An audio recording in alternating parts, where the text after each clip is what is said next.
நாம் ஆராதிக்கிற தேவன் அவர் நம்மை பெருக செய்கிற தேவன், பெருக்கத்தின் தேவன். முதலாக மனிதனை தேவன் உண்டாக்கி நீங்கள் பழுகி பெருகுங்கள் அப்படின்னு சொன்னார். இன்றைக்கும் தேவன், நம்முடைய தேவன் நம்மை பெருக செய்கிற தேவனாக இருக்கிறார்.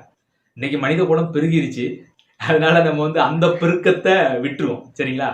பழைய ஏற்பாட்டை பொறுத்த வரைக்கும் அவங்களுக்கு பிராமிஸ், வாக்குத்தத்தமே கடவுள் எந்த மாதிரியான வாக்குத்தத்தம் கொடுத்தாருன்னு கேட்டீங்கன்னா, பூமிக்குரிய பெருக்கத்தையே கொடுத்தார். ஆபிரகாம் ஆடு மாடு போன்ற ஒட்டகங்கள் எல்லாம் பெருகின சீமானா இருந்தான். யோபுவை பார்க்கணும், அவனும் மிகப்பெரிய பணம் படைத்த அநேக குதிரைகள், கழுதைகள், ஒட்டகங்கள் நிரம்பிய ஒரு பெருக்கமுள்ள மனிதனாகவே காணப்பட்டான். ரெண்டாவது, அவனுக்கு ஆசீர்வாதம் வந்த போதும் இரட்டத்தனையான ஆசீர்வாதத்தை எதை கொடுத்தான்னு பார்த்தீங்கன்னா, இந்த உலக விஷயங்களை தான் கொடுத்தாரு. மறுபடியும் 10 பிள்ளைகள், மறுபடியும் இழந்து போன எல்லா இந்த உலக ஆசீர்வாதத்திலையும் டபுள் மடங்கு பெற்றார் அப்படின்னு பார்க்குறோம். அப்போ பழைய ஏற்பாட்டை பொறுத்த வரைக்கும் அவங்க பழுகி பெருகுவது, பெருக்கம் அடைவது, இது எல்லாம் பார்த்தீங்கன்னா இந்த உலக சம்பந்தப்பட்ட பெருக்கமாகவே இருக்கும். ஆனா புதிய ஏற்பாட்டு திருச்சபைக்கு இந்த உலக பெருக்கத்தை தேவன் நமக்காக வாக்குத்தத்தம் பண்ணல, மேலான பெருக்கத்தையே தேவன் நமக்கு வாக்குத்தத்தம் பண்ணியிருக்கிறார். நம்ம பார்த்தும் தேவன் அதான் சொல்றாரு, நீங்க கீழானவைகள் அல்ல மேலானவைகளை நோக்கி பாருங்க அப்படிங்கிறார். கீழானதுன்னா அந்த பூமிக்குரிய காரியத்தை நம்ம பார்க்க கூடாது, மேலானதை பாருங்க அப்படிங்கிறார். அதே மாதிரி பலி முறைமைகள்ல கூட பழைய ஏற்பாட்டுல பாத்தீங்கன்னா பூமிக்குரிய பலி தான் செலுத்தினாங்க. ஆடு மாடு அது இது அப்படின்னு செலுத்தினாங்க. ஆனா இன்னைக்கு நம்ம மேலான பலிகளை செலுத்துறோம். இன்னைக்கு புதிய ஏற்பாட்டு திருச்சபைக்கும் பழைய ஏற்பாட்டு மக்களுக்கும் ஒரு மிகப்பெரிய வித்தியாசமே இருக்குது. அதை நீங்க நல்லா இன்னைக்கு தேவனுடைய பிள்ளைகள் புரிஞ்சுக்கணும். அப்ப புதிய ஏற்பாட்டு சத்தியத்தின் அடிப்படையில அன்றைய விசுவாசிகள் எதிலே எல்லாம் பெருக்கம் அடைந்தார்கள், பெருகினார்கள். இன்றைக்கு பல ஊழியர்கள் மக்களை ஒரு மாதிரி இம்ப்ரெஸ் பண்ணி அந்த மக்கள்கிட்ட இருக்கிற அந்த பணத்தை தம் பக்கத்து இருக்கிறதுக்காக பழைய ஏற்பாட்டிலே சொல்லப்பட்ட வாக்குத்தத்தங்கள், அங்கே அவர்களுக்கு கொடுக்கப்பட்ட பெருக்கங்கள், விருத்திகள், ஆசீர்வாதங்கள், இதையெல்லாம் தேவன் கொடுப்பார் கொடுப்பார் கொடுப்பார் கொடுப்பார்னு ஏமாத்திக்கிட்டு வர்றாங்க. ஸோ அந்த வாக்குத்தத்தங்கள் நமக்கானது இல்லை. நான் ஏற்கனவே பல பதிவுகள் போட்டேன். அது அவங்களுக்கு கொடுத்த வாக்குத்தத்தம், அவங்களுக்கு தேவன் நிறைவேற்றினார். இன்றைக்கு நம் புதிய ஏற்பாட்டு திருச்சபைக்கு நமக்கு என்ன வாக்குத்தத்தம் கொடுத்திருக்கிறார், அதைத்தான் நம்ம சிந்திக்கணும்.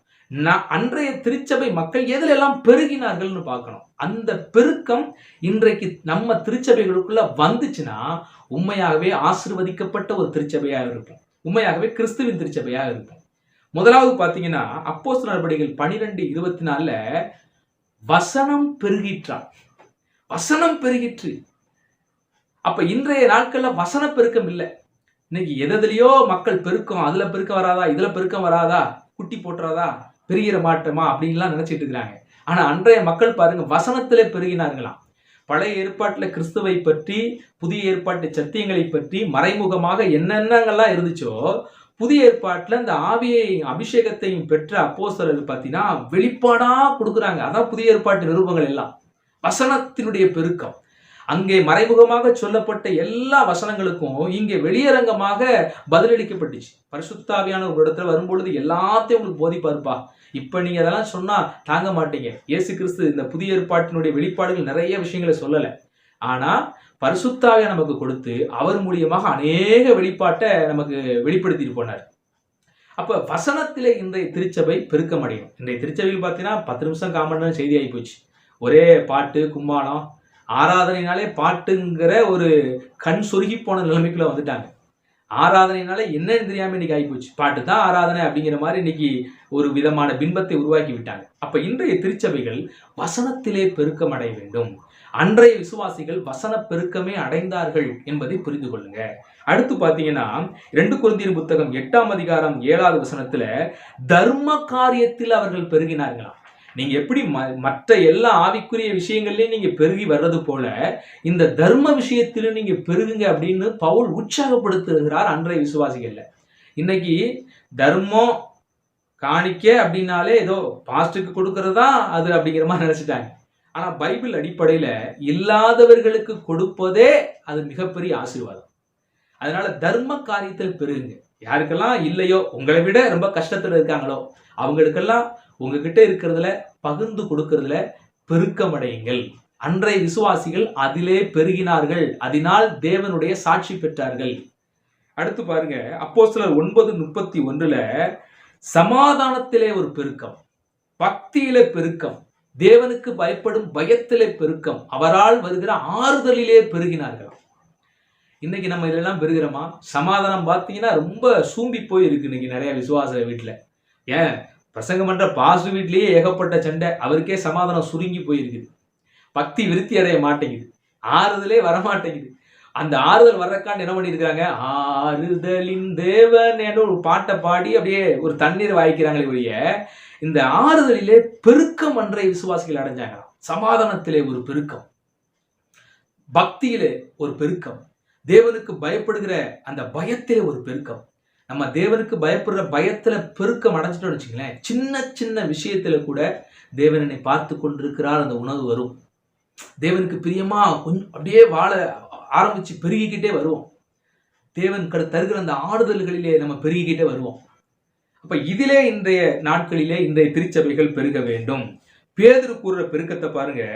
2 பேதுரு புத்தகம் 1ஆம் அதிகாரத்துல 5 நீங்க வாசிச்சீங்கன்னா, இப்படி இருக்க நீங்கள் அதிக ஜாக்கிரதை உள்ளவர்களாய் உங்கள் விசுவாசத்தோடு தைரியத்தையும், தைரியத்தோடு ஞானத்தையும், ஞானத்தோடு இச்சையடக்கத்தையும், இச்சையடக்கத்தோடு பொறுமையையும், பொறுமையோடு தேவ பக்தியையும், தேவ பக்தியோடு சகோதர சிநேகத்தையும், சகோதர சிநேகத்தோடு அன்பையும் கூட்டி வழங்குங்கள். இவைகள் உங்களுக்கு உண்டாயிருந்து பெருகினால் உங்களை நம்முடைய கர்த்தராகிய இயேசு கிறிஸ்துவை அறிகிற அறிவினாலே வீணரும் கனியற்றவர்களுமாய் இருக்க ஒட்டாது. நீங்க கனி நிறைந்த வாழ்வு வாழணும் அப்படின்னா இதுல எல்லாம் பெருக்கம் அடைஞ்சு அதை அப்படியே கூட்டி வழங்கணும். இது பெருகணும்.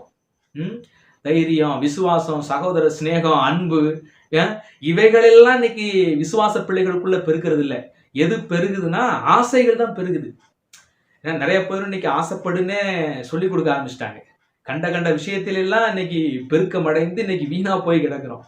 ஆனா அன்றைய விசுவாசிகள், அப்போஸ்தலர்கள் அன்றைக்கு எதிலெல்லாம் பெருகுனாங்கன்னு பாருங்க. அந்த பெருக்கத்தை ஆசைப்பட்டாங்க, வாஞ்சிச்சாங்க. ஸோ அந்த பெருக்கத்துக்குள்ள நம்ம கடந்து வருவோம். 2 கொரிந்தியர் புத்தகம் 9:8 கூட நீங்க நற்கிரியைகளிலே பெருகணும் அப்படின்னு பவுல் சொல்றாரு. இன்னும் சொல்லும் போது எபேசியர் 2:10 கூட இந்த நற்கிரியைகளை செய்யும்படி கிறிஸ்து இயேசுவுக்குள் தேவன் உங்களை சிருஷ்டித்து இருக்கிறாராம். நீங்க எதுக்காக சிருஷ்டிக்கப்பட்டிருக்கீங்க தெரியுமா? நீங்க தான் கிறிஸ்துவனுடைய அவயம். அவர் நல்லது செய்யறாரா அன்னைக்கு எப்படி சுற்றி திரிந்தாரோ, இன்னைக்கு கிறிஸ்துவின் அவயவங்களாகி நீங்கள் நற்கிரியைகளில பெருகணுமா. அதுக்காகத்தான் நீங்க சிருஷ்டிக்கப்பட்டிருக்கிறீர்கள் என்று வேதம் சொல்லுகிறது. ஆனா இன்னைக்கு இதுல எல்லாம் பெருக்கத்தை காணோம். இதுல எல்லாம் நம்ம என்ன பண்ணிருக்கிறோம், சுருங்கி போயிருக்கிறோம். ஸோ இதிலே நாம் நாளுக்கு நாள் பெருக்கம் அடைய வேண்டிய அவசியம் இருக்குது. இதுக்காகவே நீங்கள் கிறிஸ்து இயேசுவுக்குள்ள சிருஷ்டிக்கப்பட்டிருக்கிறீர்கள். கடைசியாக சொல்றேன், பழைய ஏற்பாட்டில் தான் பெருக்கங்கள் உலக ஆசீர்வாதம். புதிய ஏற்பாட்டை பொறுத்த வரைக்கும் பெருக்கம் என்பது உன்னத ஆசீர்வாதங்கள், உன்னத குணநலங்களை தான் வேதம் ஆசீர்வாதம் என்று குறிப்பிடுகிறது. பல இடங்களில் ஆசீர்வாதம்னு புதிய ஏற்பாட்டை சொல்லப்பட்ட வசனத்தை எல்லாம் அப்படியே எடுத்து நீ வாசிச்சு பாருங்க. சும்மா வேணாம், பைபிள்லேயே பார்த்தீங்கன்னா இருக்கும் ஆசீர்வாதங்கள். இன்னும் புதிய ஏற்பாட்டில் என்னென்னலாம் குறிப்பிடப்பட்டு பாருங்க. பழைய ஏற்பாட்டில் சொல்ல எந்த உலக ஆசீர்வாதமும் இருக்காது. புதிய ஏற்பாட்டில் சொல்லப்பட்டலாம் உன்னத குணநலங்கள், உன்னத ஆசீர்வாதங்கள்.